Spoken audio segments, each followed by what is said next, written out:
Iya, oke, kita ketemu lagi. Sekarang kita di soal yang kedua tentang taraf intensitas bunyi. Ini tipe soal yang sering keluar atau seputar ujian nasional SMA untuk mapel fisika ya. Iya. Nah, ini soal yang kedua begini ceritanya. Ada taraf intensitas bunyi suatu tempat yang berjarak 5 meter. Nah, jadi ketika di jarak R sama dengan 5 meter, dia punya taraf intensitas sebesar 70. Jadi saat ini dia punya taraf intensitas sebesar 70. Tempat yang berjarak 500 meter, berarti ada dua tempat ya. Berarti ini kita namakan R1, di sini TI1, ada dua tempat, berarti ini R2 yang posisinya di 500 meter dari sumber, memiliki taraf intensitas sebesar atau bertaraf intensitas sebesar. Nah, berarti di sini TI2-nya jadi berapa gitu kan. Nah, gimana, paham kan soalnya? Kalau jaraknya 5 meter, dia punya taraf intensitas 70 desibel tadi ya. Nah, kalau R2-nya 500 meter, berarti taraf intensitasnya berapa?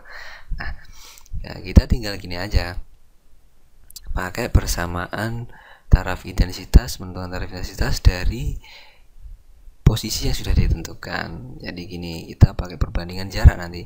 Ini TI di posisi yang kedua, taraf intensitas posisi kedua, nilainya sama dengan taraf intensitas di posisi pertama dikurangi gimana ya, 10 dikali log R2 posisi kedua dibagi posisi pertama kuadrat. Nah, atau dari sifat logaritma ini bisa kuadratnya kita masukkan di sini dikalikan kan.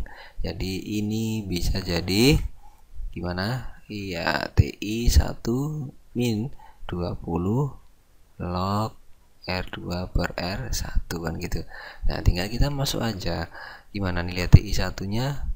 TI 1-nya tadi nilainya berapa itu?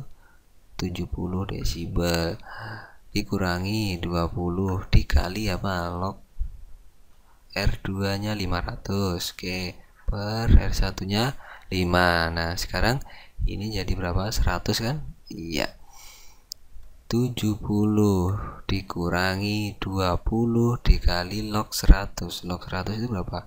Log 100 jadi nilainya 2 kan, jadi 20 dikali 2 berapa? 40. Jadi nilai taraf intensitas di posisi yang kedua nilainya adalah berapa? 70 kurangi 40 ya 30 desibel.